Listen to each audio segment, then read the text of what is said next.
Hi, let's take a look at how to calibrate the CEM3340 VCO from Division 6. So what I have set up here is I have the VCO module laid out so that I can reach both the front panel knobs and the trim pots on the side of the board. I've got a small keyboard here that will output a control voltage, and I've got that control voltage patched into the 1 volt per octave input on the front of the module. Coming out of the module, I'm using the triangle output, and I have the triangle output connected to an oscilloscope with a built-in frequency counter so that I can tune it. I also have a small flathead screwdriver here so that I can use it to adjust the trim pots on the side of the module's PCB. Before you try to tune up your oscillator, power it up and let it come up to temperature for about 10 minutes. I'm going to tune this oscillator so that it tracks 1 volt per octave, but you can tune yours differently if you want. Let's begin. The first thing I'm going to do is send the module a control voltage of 0 volts. Next, I'm going to use the front panel controls to set the frequency of the waveform coming out of the module to a fairly low but easy to remember frequency. In this case, I'm going to choose 50 Hertz. If we were to look at this on a voltage versus frequency graph, that would be this point here. You can use coarse tune and fine tune to dial it in as close as you can. It's not going to be perfect, but do your best. So now that I have the frequency set to right about 50 Hertz, the next thing I'm going to do is go up 2 octaves and send the module a control voltage of 2 volts.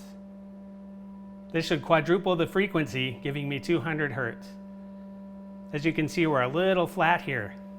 So what I'm going to do is use my screwdriver to adjust the scale trim pot. As I turn it clockwise, it will increase the frequency. As I turn this trim pot, I'm changing the amount the frequency will change for a given change in control voltage as represented by the slope of this graph. Now I want 200 Hertz, but what I'm going to do is actually go a little bit past it, a little bit higher. Because what happens is as I increase that, it also drags the bottom note up. You can see it's now above 50 Hertz. So next I'm going to use the front panel tuning controls to bring that back down to 50 Hertz.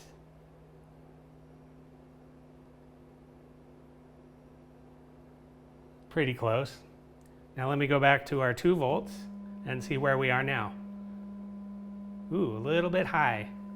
So I'm going to turn it down now.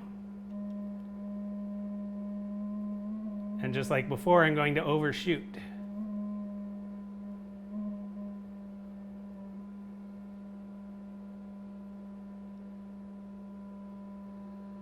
So now I'm a little below 200 Hertz. Give it a minute to settle down. Go back to 0 volts and see where we are. Oh, just a little below 50 Hertz as we expected. So now I'm going to use the front panel controls to turn it back up to 50 Hertz. It's pretty close. Back to 2 volts. Pretty close to 200 Hertz. 50 Hertz. 200 Hertz. You may have to go back and forth a few times until both points line up. So once you've got the lower end of your oscillator all tuned up, you should be able to go up further octaves and have it stay in tune. I just went up another octave, the frequency doubled, and it's giving me 400 Hertz. Another octave, 800 Hertz. Another octave, almost 1.6 kilohertz. At some point, as you're going up in frequency, the higher frequencies may start to go out of tune. There's an adjustment for that. That's the HF track trim pot on the oscillator's PCB. So to adjust that, what I'm going to do is send 4 volts to the CV input, and then I'm going to adjust the frequency to 2 kilohertz.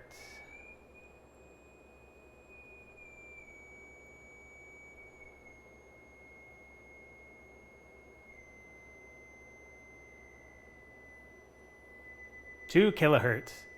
Next, I'm going to send 5 volts to the oscillator and see what frequency I get from it. Should be 4 kilohertz. We're coming in a little low.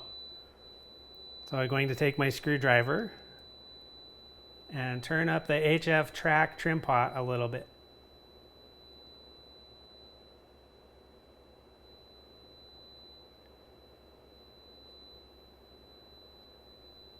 There we have it, 4 kilohertz.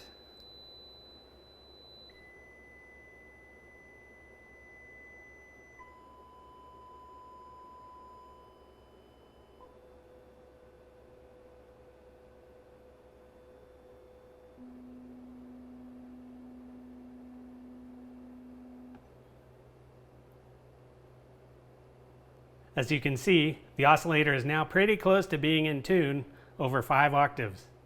I could probably spend a little more time with it and get it dialed in even closer. Now that you're all in tune, have fun oscillating.